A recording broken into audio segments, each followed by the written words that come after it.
సొంతంగా మాట్లాడుకోవడానికి కొట్టుకోవడానికి రాలేదు. మనం ఇక్కడ ఒక అడ్వకేట్ ని పెట్టుకొని కూర్చుని మీరే చెప్పండి మేడం, తను మాట్లాడుతూ మీ సమస్యని పరిష్కరించుకోవడానికి ఇక్కడికి వచ్చారు. అది గుర్తుంచుకోండి దయచేసి. మీ ముగ్గురు కూడా నాతో మాట్లాడకూడదు. అంత ఉండి కూడా ఒక అనాథలా బ్రతుకుతున్నానమ్మా నేను. అయ్యో అయ్యో. అదే నా బాధ. నా పరిస్థితి ఎలా ఉందో కూడా ఆలోచించకుండా నువ్వు మాకు వద్దు, మా చెల్లివి కాదంటాడు పెద్దన్నయ్య. నాకు ఇప్పుడు వీళ్ళు ఎవరో తెలియదు. నాకు ఇప్పుడు చెల్లి అంటూ నాకు ఏమవుతుంది. నాకు తను చెల్లి కాదా? తను ఎవరో మీకు తెలియదా? కాదు, చెల్లి కాదు. నాకు ఎవరు చెల్లి లేదు, తమ్ముడు లేదు అని అంటున్నారు ఒక పక్క. అవును. మా నాన్నగారు 10 గుంటలు మా తమ్ముడికి ఇచ్చారు, అప్పుడు ఆ 10 గుంటలు నాకు కావాలి అని అంటున్నారు. లేని తమ్ముడు 10 గుంటలప్పుడు ఎలా వచ్చాడు నాకు అర్థం కావట్లేదు. ఇక్కడ ఇంత చిన్న మాట్లాడుతున్నాడు. అసలు ఏమన్నాడు? ఇంచుకున్న దాన్ని పుట్టాడు అన్నాడు మేడం. అలా మాట్లాడతాడు ఎవరన్నా? తమ్ముని అలా వింటారు ఎవరన్నా? ఎల్లం మాటలు విని మొత్తం ఇలా ఇప్పుడు ఆస్తి కోసం ఎక్కువ వస్తున్నాడు ఈయన. వాళ్ళు పెద్దవాళ్ళు అయిపోయారు, మీకు 2 పిల్లలు ఉన్నారు. ఆ పదం వాడొచ్చండి, అది వినటానికే అసహ్యంగా అనిపిస్తోంది కదా. అసలు ఎక్కడొచ్చింది మీకు ఈ మాటలన్నీ? ఎక్కడ మాట్లాడుతున్నారు? రోడ్డు మీద మేడం, ఇంట్లో మాట్లాడదామని చెప్పాను. అక్కడికి రోడ్డు మీద ఈడ్చి పంచాయతీ పెట్టి ఇక్కడ దాకా తీసుకొచ్చిండు. సో మీ తమ్ముడికి ఆస్తే కావాలి, మీకు ఆస్తే కావాలి. ఏ నాది నాకు ఇచ్చేయాలి. మంచిగా మాట్లాడు నువ్వు. నాది నాకు ఇచ్చేయాలి అంతే. నాకు ఏ ల్యాండ్ ఎక్కడానికి అమ్మ నాకు అంటారా? ఎవడన్నా నీకు? నువ్వు లేవు, నీకు చెల్లి లేదు, ఎవరు వద్దు నాకు.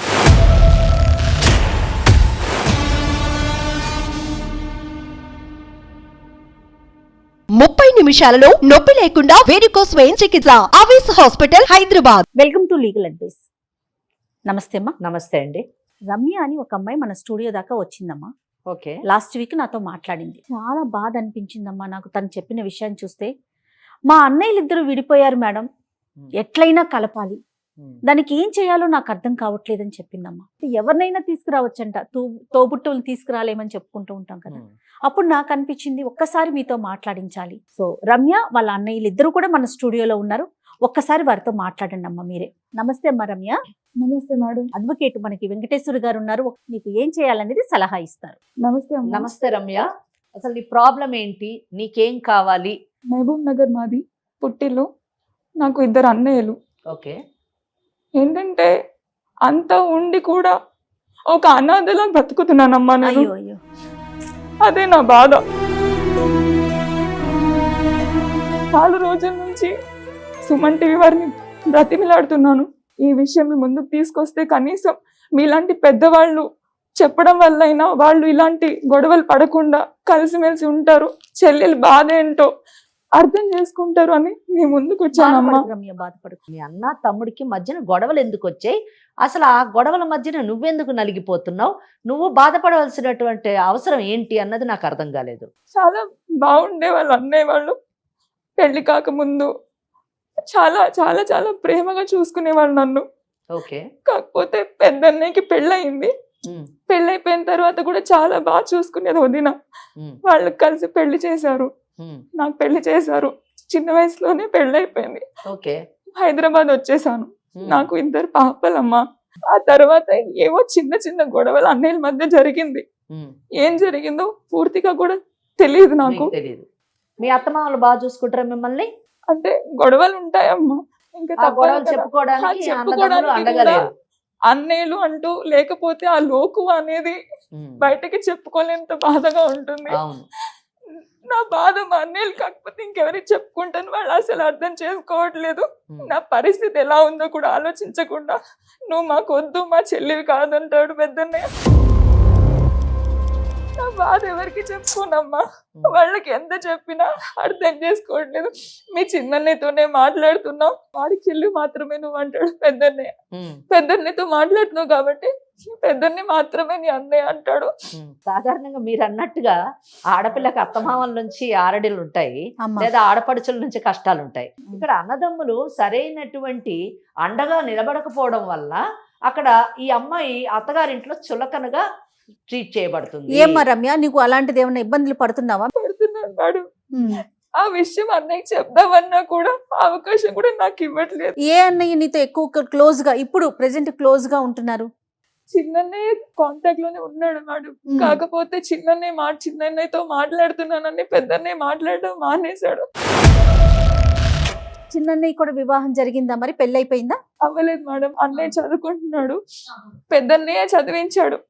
చాలా బాగా ఉండేవాళ్ళం, చాలా ప్రేమగా చూసుకునేవాళ్ళు. అమ్మా నాన్న ఏం చేస్తున్నారమ్మా? అమ్మ నాన్న ఇద్దరు లేరు. మరి చిన్నన్నయ్య ఎక్కడ ఉంటున్నాడు, పెద్దన్నయ్య ఎక్కడ ఉంటున్నారు? ఇద్దరు కలిసి ఉండట్లేదా ప్రెసెంట్? చిన్నన్నయ్య హైదరాబాద్ లో ఒక్కడే ఉంటున్నాడు మేడం. ఓకే. మహబూబ్ నగర్ లోనే పెద్దన్నయ్య ఉంటున్నాడు వాళ్ళ భార్య పిల్లలతో. ఎవరికి వాళ్ళు విడిగా విడిగా ఉన్నారు. కానీ ఇక్కడ ఏంటంటే ఇక్కడ మనము ఇద్దరి మధ్యన అంటే అన్నదమ్ముల మధ్యన గొడవల వలన తాను నలిగిపోతుందని చెప్తుంది. అసలు వాళ్ళిద్దరి మధ్యన ఎందుకు గొడవలు వచ్చాయనే విషయాన్ని మనకి చెప్పలేదు. అన్నయ్య పెద్దన్నయ్య పేరేంటి? మల్లేష్ మేడం. నమస్తే అండి. నమస్తే. మరి అసలు చెల్లంటే ఇష్టం లేని వాళ్ళు పిలవగానే ఎందుకు వచ్చారు స్టూడియోకి? మాట్లాడటానికి ఎందుకు వచ్చారు మీరు? నాకు ఇప్పుడు వీళ్ళు ఎవరో తెలియదు. నాకు ఇప్పుడు చెల్లె అంటూ నాకు ఏమవుతుంది, నాకు తను చెల్లి కాదా? తను ఎవరో మీకు తెలియదా? కాదు, చెల్లి కాదు. అప్పుడు మా నాన్న మేమందరం కలిసి ఉన్నప్పుడు మా నాన్న 10 గుంటలు ఇచ్చాడు ఎకరం పొలంలో. ఆ ఎకరం 10 గుంటలు నాకు కావాలి. నా చెల్లి ఎవరో ఇప్పుడు నాకు తమ్ముడు లేడు, నాకు చెల్లె లేరు.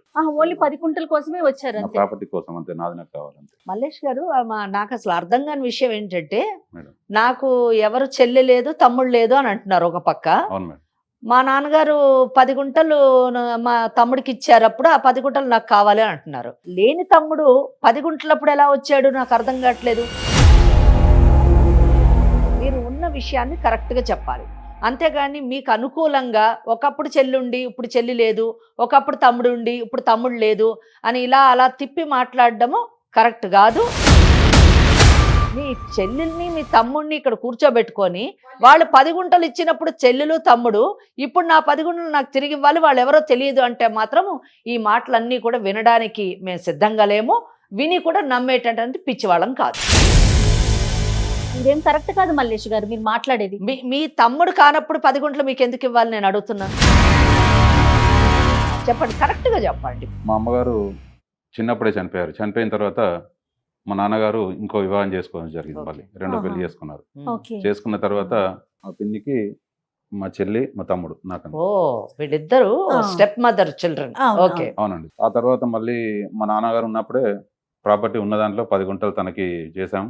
తర్వాత మా చెల్లికి కూడా పెళ్లి చేయడం జరిగింది. మీకు కూడా ఇచ్చారా ప్రాపర్టీ? ఉందండి, ఉన్న దాంట్లోనే 10 గుంటలు తనకి ఇచ్చాము. తనకి ఇచ్చారు, మీకు కూడా ఇచ్చారు. మా బాగున్నప్పుడు, మా నాన్నగారు ఉన్నప్పుడే. తర్వాత మా నాన్నగారు చనిపోయారు. చిన్న నేను అది ఇది వర్క్ చేసుకుంటూ చిన్నగా చేసుకుంటూ తన పెళ్లి చేయడం జరిగింది. మా నాన్నగారు ఉన్నప్పుడే బరువు బాధ్యత తీసుకుని అన్ని తనకు కూడా చదివించారు. అమ్మ నిజమేనా రమ్య, మీ అన్నయ్య చెప్పే వాస్తవాలేనా? అవునమ్మా, అన్ని నిజం. అసలు ఎంత గొప్ప విషయం అండి నిజానికి. మీరు ఎంత ఒక తండ్రి స్థానంలో నిలబడి నిజంగా అన్ని బాధ్యతలు నిర్వర్తించి ఈ రోజు మరి ఎందుకు మీకు ఇంత కోపం వచ్చేసింది? మా చెల్లి కాదు మా తమ్ముడు కాదు అని అంత ఆవేశం వచ్చిందంటే డెఫినెట్లీ ఏదో కారణం అయి ఉంటది. ఏంటి ఆ కారణం? అప్పటి వరకు బాగానే ఉన్నాం, ఎప్పుడు కూడా తేడా లేదు. ఒక సొంత తమ్ముడు సొంత చెల్లిలానే చూసుకున్నాను. ఓకే, కానీ ఇప్పుడు నా చెల్లి కాదు, మా తమ్ముడు. అదేంటమ్మా అంత బలమైన పదం ఎందుకు? మీ బిడ్డలాగానే పెంచారు. ఎందుకంటే మీ స్టెప్ మదరు, మీ మారుపు తల్లి మిమ్మల్ని తల్లిలాగా పెంచింది కాబట్టి ఆ కృతజ్ఞతతోని మీరు మీ చెల్లిని మీ బిడ్డలా పెంచారు, పెళ్లి చేశారు, కష్టపడి సంపాదిస్తూ మీ తమ్ముడిని కూడా చదివించారు. ఈ రోజు వాళ్ళు ఈమె నా చెల్లెలు కాదు, ఇతను నా తమ్ముడు కాదు అనే అంత పరిస్థితికి ఎందుకు వెళ్ళారు? ఎందుకు అంత కోపం వచ్చింది అన్నది నాకు ఆశ్చర్యం వేస్తుంది. నాకున్నదే కాస్త కూస్త చిన్న ఉద్యోగం మేడం, క్లర్కల్ జాబ్ చేసేది. దానికి తోడుగా నాకు 2 పిల్లలు అయ్యారు. మీకు ఒక కుటుంబం. ఆమె చెల్లిని కూడా పెళ్లి చేసి సాగనంపాం. వాళ్ళకు కూడా 2 పిల్లలు. తను హైదరాబాద్ లో ఉంటున్నాడు. డిస్కషన్ వల్ల మాకు ఇక మాటలు లేవు. అది ఎందుకు మాటలు లేవు? మీరు అన్నను కాదంటున్నారు, మరి వాళ్ళిద్దరు ఎవరు? మరి నువ్వెవరమ్మా? నా పేరు కిరణ్ మేడం. మేడం ఇప్పుడు తమ్ముడు కాదని చెప్తున్నాడు కదా, ఆస్తి అసలు ఎందుకు 10 గుంటల ల్యాండ్ గురించి మేడం. కేవలం భూమి గురించి. నాన్నప్పుడు అన్ని ఒప్పుకున్నాడు, అన్ని ఒప్పుకొని ల్యాండ్ రాసిచ్చి అన్ని చేసిండు. ఇప్పుడు మళ్ళీ అన్ని అయిపోయి ఏదో పెళ్ళని చెప్పిన మాటలు వినేసి ఇప్పుడు ల్యాండ్ అని చెప్పి పడుతున్నాడు. కాదు, నేను ఇది ఒప్పుకోవట్లేదు. తండ్రి స్థానంలో నిలబడి నిజంగా గొప్ప త్యాగం చేశాడు. తన చెల్లెల్ని తన కొన్న కూతురులాగా పెంచి పెళ్లి చేశాడు. అలాగే తమ్ముడిని కూడా కొడుకులాగా చూసుకుంటూ తన కష్టపడుతూ సంపాదించి అబ్బాయిని చదివించాడు. అంతేకాకుండా 10 గుంటలు ఆస్తిని తండ్రి ఇస్తుంటే కూడా ఏం వ్యతిరేకించకుండా ఇవ్వడం జరిగింది. ఈ రోజు వచ్చి 10 గుంటల గురించి ఇలా మాట్లాడుతున్నాడు, ఇంత స్వార్థపరుడు అని కిరణ్ చెప్పడం ఎందుకో నాకు అది కరెక్ట్ కాదు అని అనిపిస్తుంది. అబద్ధం ఆడాల్సిన అవసరం లేదు మేడం. ఓకే. ఇప్పుడు తను ఒక అన్నగా వచ్చి తమ్ముడు ఇది నా పరిస్థితి, ఇది ఇవ్వు అని చెప్తే నేను ఇస్తాను. అది కాకుండా తను మాట్లాడిన మాటలకి నాకు కోపం వచ్చింది మేడం. అసలు ఒక తమ్ముడు అట్లా మాట్లాడతారా? ఏం మాటలు కోపం తెచ్చాయి మీకు? మేడం ఇక్కడ ఇంత చిన్న మాట్లాడుతున్నాడు, అసలు ఏమన్నాడు? ఉంచుకున్న దాన్ని పుట్టాడు అన్నాడు మేడం. అలా మాట్లాడతాడు ఎవరన్నా? తమ్ముని అలా వింటారు ఎవరన్నా? ఎలా మాటలు విని మొత్తం ఇలా ఇప్పుడు ఆస్తి కోసం ఎక్కువ వస్తున్నాడు ఈయన. అసలు ఎక్కడ వచ్చింది మీకు ఈ మాటలన్నీ ఎక్కడ మాట్లాడుకున్నారు? రోడ్డు మీద మేడం, ఇంట్లో మాట్లాడదామని చెప్పాను. అక్కడికి రోడ్డు మీద ఈడ్చి పంచాయతీ పెద్ద ఇక్కడ దాకా తీసుకొచ్చిండు. కనీసం తమ్ముడు చల్లి ఏం లేదు మేడం మనకి. అంత గౌరవ మర్యాద ఇచ్చినాం కాబట్టి ఈ రోజు ఇక్కడికి వచ్చినా నేను. అది కూడా లేకుండా ఉంచుకుందాం పుట్టావు. ఏం మాటలు మేడం అవి? వాళ్ళు పెద్దవాళ్ళు అయిపోయారు, మీకు 2 పిల్లలు ఉన్నారు. ఆ పదం వాడొచ్చండి, అది వినటానికే అసహ్యంగా అనిపిస్తోంది కదా. నాన్న ఉన్నప్పుడు అన్ని ఒప్పుకొని సంతకం పెట్టినోడు ఇప్పుడు వచ్చి ఏదో పెళ్ళని చెప్పిన మాటలు వినేసి ఇప్పుడు వచ్చి నువ్వు ఆస్తి కూడా పదే కావాలని పదే చెప్తున్నావు. కాదమ్మా, నువ్వు కూడా పదే పదే పెళ్ళామని చెప్పింది ఆ మాట నువ్వు కూడా వాడకూడదు నాన్న. చెప్పిందో లేదో మీకు మీకు తెలియదు కదా, ఆవిడ మిమ్మల్ని పెంచింది కదా. ఆవిడ కూడా తల్లితో సమానమే కదా.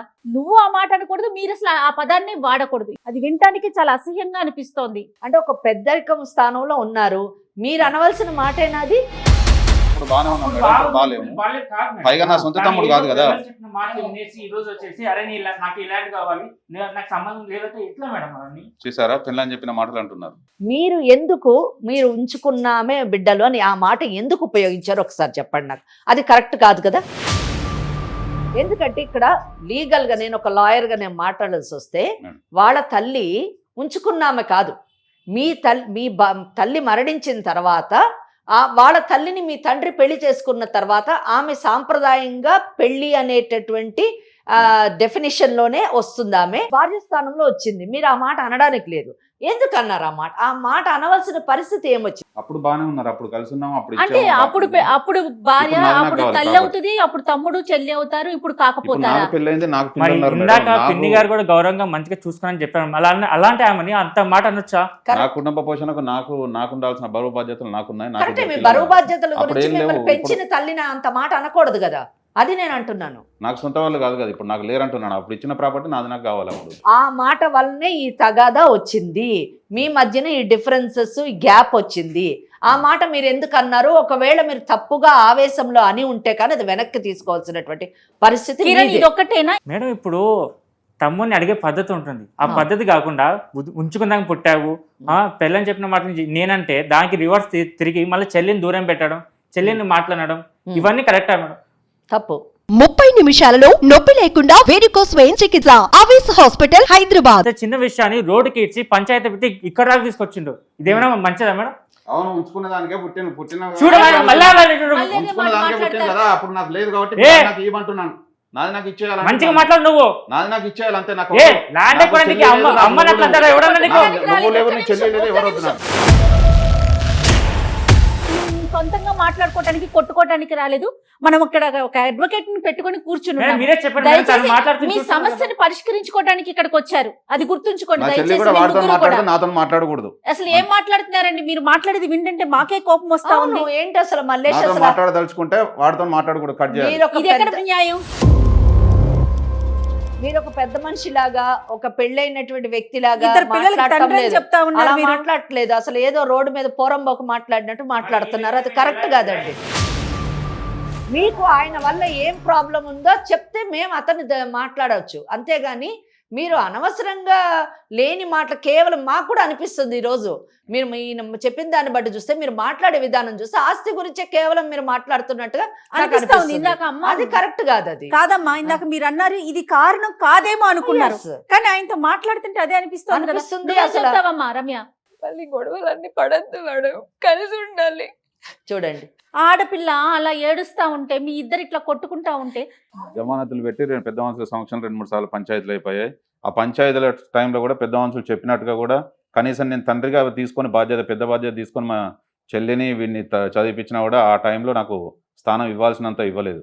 నా మాటగా జవదాటి నేను ఇంట్లో మాట్లాడుకుందాం అని చెప్పి పరిష్కారం చేసుకుందాం అంటే కూడా అప్పుడు వినాల్సిన రకంగా వినలేదు. తప్పుడు మాటలు మాట్లాడిన. తప్పుడు మాటలు ఏం మాట్లాడారు? తప్పుడు మాట్లాడంటే పిల్లని చెప్పుడు మాటలు వింటున్నాడని పంచాయతీ అక్కడ కూడా ఒక రకంగా తల్లి లాంటిది, అంటే వదిన వరుస కదా, ఒక తల్లి స్థానం ఇచ్చి మీరు ఇద్దరిని అది కూడా hurt అయ్యారు. చూసుకోవడం కూడా. హట్ అయ్యారు అక్కడ కూడా నాకు విలువ లేదు, రోడ్డు మీద పడేశారు. అక్కడ కూడా బజార్కి ఇచ్చి నాకు పరువు తీయాల్సిందంతా తీసేశారు. లేనిది ఊహించుకొని చిన్న చిన్న చిన్న చిన్న మనస్పర్ధలు. విషయాలకి మనస్పర్ధలు తెచ్చుకొని మిమ్మల్ని మీరు దూరం చేసుకొని ఉన్న బంధాలని బంధుత్వాల్ని తెంచుకుంటున్నారు అని నాకు అనిపించింది. ఇప్పుడు నేను ఒక్కొక్కళ్ళతోని ఒక్క నిమిషం మాట్లాడతాను. కిరణ్, ఇప్పుడు ఒకవేళ మీ అన్న నాకు నా 10 కుంటలు కావాలి అని ఖచ్చితంగా కూర్చున్నాడు అనుకోండి, మీరు ఇచ్చేయడానికి సిద్ధంగా ఉన్నారా? నాకు అసలు ఇష్టం లేదు. ఆయన అన్న మాటలు కాదు మేడం, రేపు నా ఫ్యూచర్ కూడా నేను చూసుకోవాలి కదా. ఆయనకు Okay. ఆల్రెడీ పెళ్ళి అయిపోయింది, పిల్లలు ఉన్నారు. ఏదో ఇప్పుడున్న కష్టానికి కష్టాలు ఎన్ని రోజులు ఉంటాయి మేడం? కొద్ది రోజులు ఉంటాయి. ఆ కొద్ది రోజులు భరించి ఏదో చేసుకుంటే అయిపోద్ది. ఇప్పుడు నేను ఇంకా పెళ్లి చేసుకోలేదు, ఇంకా జాబ్ సెర్చ్ చేస్తున్నా. ఇంకా నేను జాబ్ సెటిల్ అవ్వలేదు, నేను ఉన్నదాన్ని కూడా అమ్ముకుంటే నేను ఎట్లా మేడం? ఓకే, మీరు ఎట్టి పరిస్థితుల్లోని మీకు ఇవ్వడానికి ready. ఇచ్చినటువంటి 10 గుంటాలు తిరిగి ఇవ్వడానికి మీరు ఇష్టపడటం లేరు. ఆస్తికే ప్రాముఖ్యత ఇస్తున్నారు కానీ మీ అన్న ఆ బంధానికి బంధుత్వానికి మీరు ప్రాముఖ్యత ఇవ్వటం లేదు. సరే, మీరు పెంచినటువంటి తమ్ముడు మీకంటే వయసులో చిన్నవాడు, ఇంకా జీవితంలో సెటిల్ కానటువంటి వాడు, మీ అంతటా మీరు మీ ఇష్టంతో 10 కుంటాలు ఇచ్చారు. ఇప్పుడు ఇవ్వని అంటున్నాడు కాబట్టి పోతే పోనీ నా బిడ్డ తీసుకున్నాడు, ఆడ ఎక్కడున్నా బాగుండాలి అనే ఆలోచనతో మీరు వెనక్కి వెళ్ళిపోయేటటువంటి అవకాశం ఉందా? లేదు, ఎందుకు? నాకు రోడ్డు మీద పడేశారు, బజార్కి ఇచ్చారు కదా, నాకు తీయాల్సినంత పరువు ఓకే, అంటే మీ 10 కుంటాలు ఆయన ఇస్తే మీ ఆ పరువు పోయిన పరువు వస్తుందా? నాకు ప్రాపర్టీ ముఖ్యం మేడం, నాకు ప్రాపర్టీ కావాలి. సో మీ తమ్ముడికి ఆస్తే కావాలి, మీకు ఆస్తే కావాలి. రమ్య, నేను ఒక విషయం అడుగుతాను. మీరు విన్నారు కదా ఇప్పుడు మాట్లాడింది, మీ అన్నాను తమ్ముడును వీళ్ళిద్దరికి ఆస్తులే కావాలట. మరి మీకు కూడా ఆస్తి కావాలా? వద్దమ్మా, నాకు ఆస్తుల మీద ఎలాంటి ఆశ లేదు. నాకు కావాల్సింది మా అన్నయ్యలు, వాళ్ళ ప్రేమ మాత్రమే కావాలి నాకు. ఈ ఆస్తి మీద ఏం చేసుకోవాలమ్మా? ఆస్తి మీరు చెప్పండి. అత్తగారింట్లో ఏదైనా కష్టం వస్తే ఒక ఫోన్ చేసో, లేదంటే అక్కడ నన్ను మా ఆయన కొట్టినప్పుడు నేను ఎక్కడికి వెళ్ళాలి? నా బాధ ఎవరితో చెప్పుకోవాలి చెప్పండి? ఇన్ని సంవత్సరాల నుంచి ఆ ఒంటరితనం నేను భరించలేకపోయాను. అందుకే మీ దగ్గరకు వచ్చాను. మీరైనా కనీసం వాళ్ళకి నచ్చ చెప్తారు. ఎవరేం చెప్పట్లేదు. మా ఆయనని అడిగితే కూడా వాళ్ళు చులకనగా మాత్రమే చూస్తున్నారు. మా అత్తగారు అంతే కానీ కదండి. బావగారు కానీ. లేని కష్టాలు కూర తెచ్చుకోవడం అంటారు దీన్ని. మీరు చెప్తున్నారమ్మా, ఒక రాఖీ పండుగ వచ్చి మా ఆడబిడ్డ వచ్చి మా ఆయనకి రాఖీ కట్టడానికి వచ్చి ఎగతాళిగా నవ్వుతుంటా బాధ ఎంత ఉంటుందమ్మా నాకు. ఇద్దరు నుండి కూడా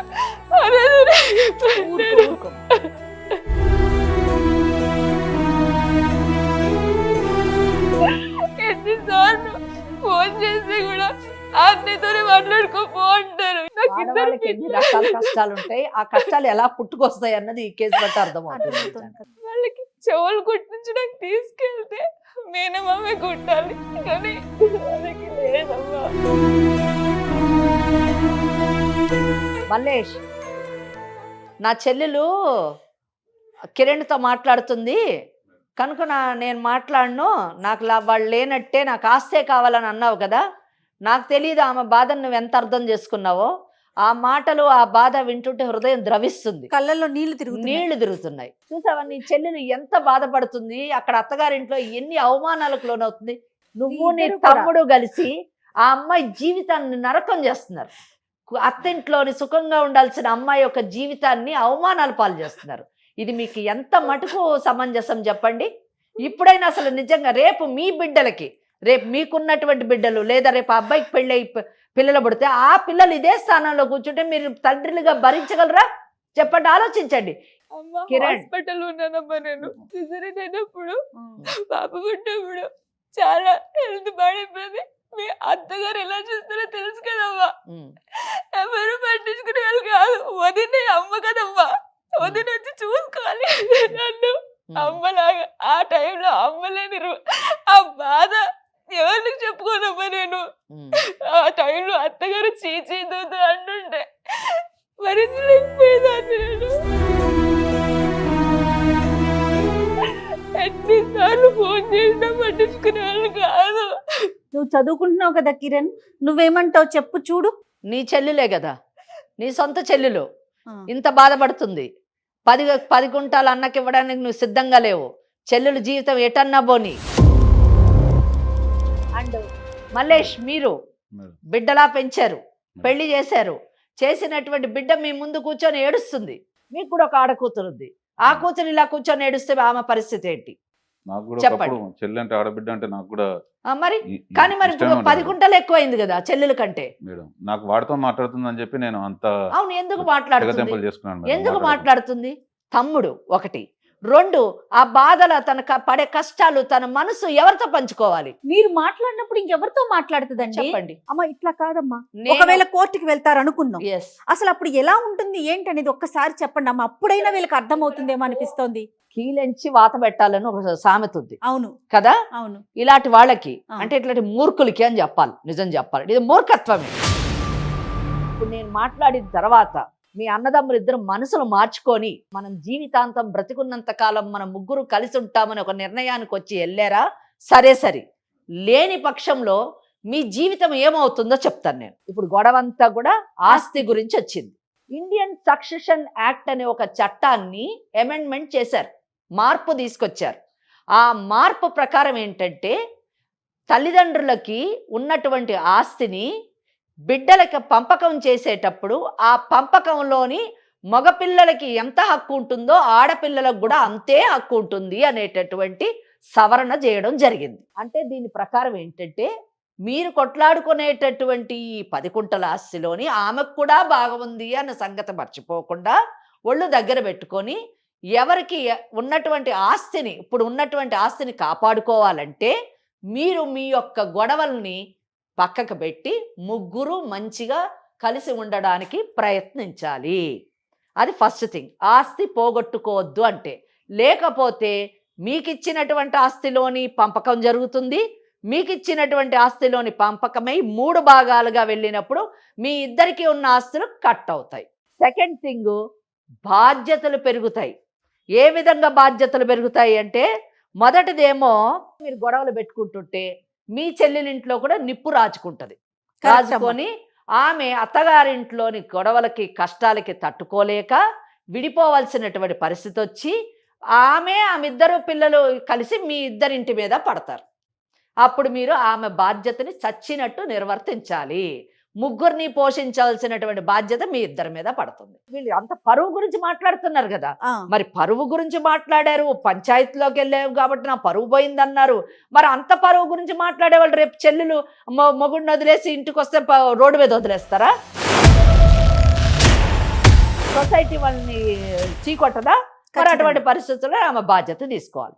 ఆమె బాధ్యత తీసుకుంటే నీ చెల్లెలు వచ్చి మన ఇంటి మీద పడ్డది, ఇంక ఈమెని నువ్వే చూసుకుంటూ ఉండి నేను మా పుట్టింటికి వెళ్ళిపోతానని ఆయన పెళ్ళం వెళ్ళిపోతుంది. ఈయనకేమో ఇటువంటి కుటుంబంలో పిల్లలు మేము ఇవ్వమని ఈయనకి ఈ జన్మలో పెళ్లి కాదు. ఇక మీరే ఆలోచించు. ఇది జరిగేటటువంటి పరిస్థితి.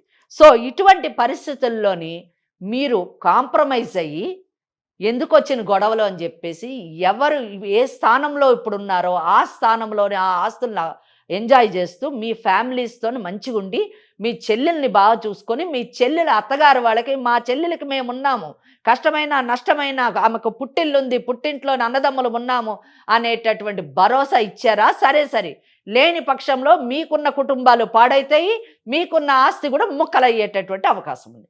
రమ్య, విన్నావుగా మేడం ఏం చెప్పారని? సో దీని పర్యవసానం ఈ విధంగా ఉంటుంది. మీ ఇద్దరు అన్నయ్యలు విన్నారు, నువ్వు విన్నావు. నీ అభిప్రాయం చెప్పు. నాకు మా అన్నయ్యలే కావాలి మేడం. వాళ్ళ మీద కేసు పెట్టాలని కూడా నాకు ఎప్పుడు అలాంటి ఆలోచన కళలో కూడా రాదు. కేవలం వాళ్ళతో ప్రేమగా ఉండాలి. స్వచ్ఛమైన ప్రేమ కనిపిస్తుంది కదమ్మా. కిరణ్, అలా అయితే వెళ్ళండి, కోర్టుకు వెళ్ళండి. మీ చెల్లెలకు మీరు కావాలంటున్నారు, మీరేమో వద్దంటున్నారు కాబట్టి మీకు ఆస్తే కావాలంటే కోర్టుకు వెళ్ళండి. ఆమె తరఫున నేను వాదిస్తాను.